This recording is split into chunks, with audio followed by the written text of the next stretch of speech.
Our job for this problem is to find the principal stress and the plane of principal stress, and also the maximum shear stress and the plane of the maximum shear stress.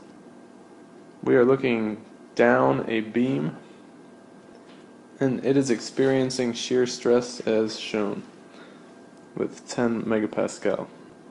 And we know it's 10 megapascal in each direction because shear stress is parallel to each other. Perpendicular to each other must be equal.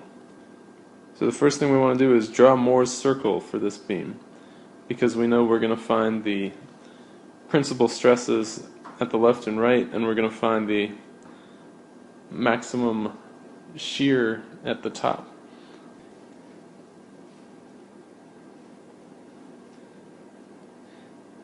For Mohr's circle,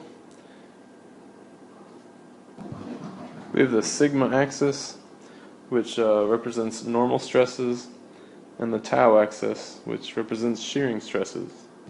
One point on Mohr's circle will be given by looking at the sigma and tau values on the right side. So this is tau xy, and there is no normal stress sigma on the x direction. So the point here would be 0 because there's no sigma, and 10 and this would be positive 10 because this shearing stress is pointing kind of in the clockwise direction. And that is going to be point x.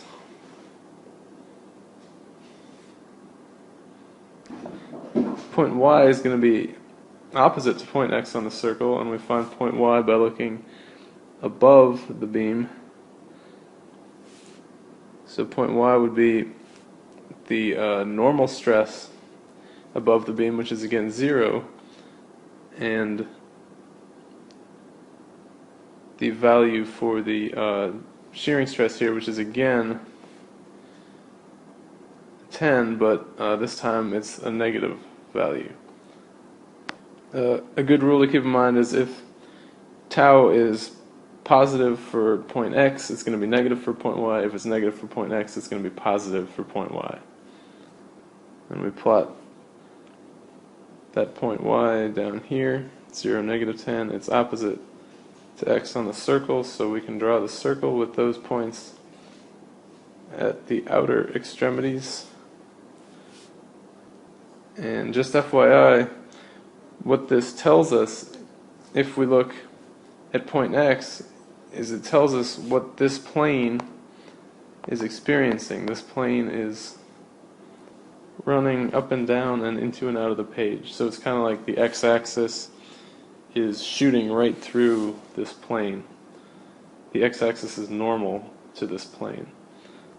But what this is telling us is that this plane is experiencing no normal stress because it's at point 0 on the normal stress axis, the sigma axis, and it tells us also that it's experiencing positive shearing, which makes sense because if we look at this plane, it's getting sheared in the clockwise direction. So we've kind of already can see the answer to the maximum shear part of this problem, because we're already at the top of Mohr's circle with point x. So this is a plane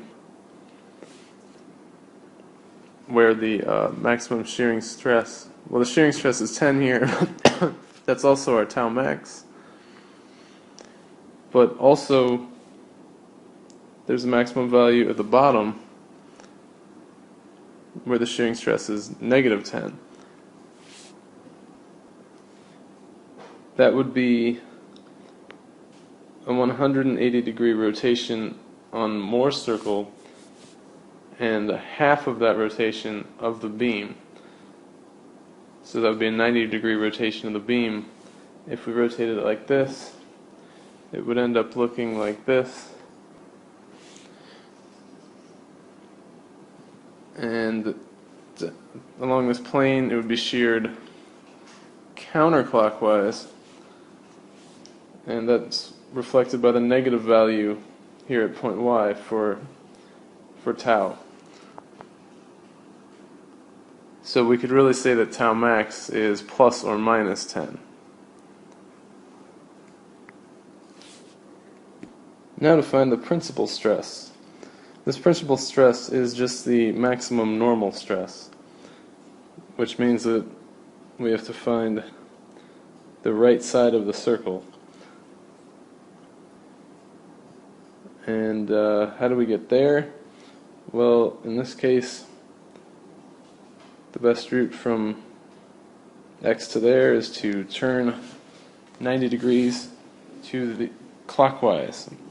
And for our beam, we have to turn in the same direction. We have to turn the beam in the same direction, clockwise, but half of the angle.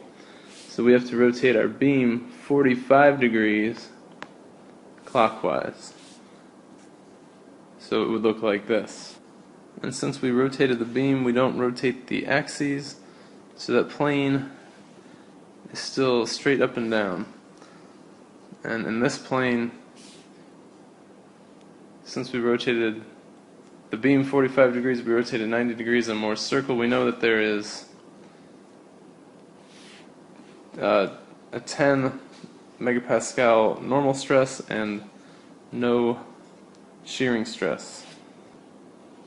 But again, the other side of the circle has as big of a negative normal stress as there is on the right side of the circle.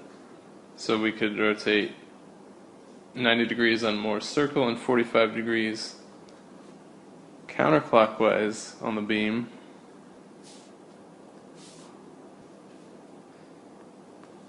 So that would look like, well, we just have to change the direction of our arrows. So the plane that corresponds with the point here on Mohr's circle would look like this, and that would be a negative 10, because it would just be the radius of Mohr's circle, which we know is 10 because we saw that this distance here is 10.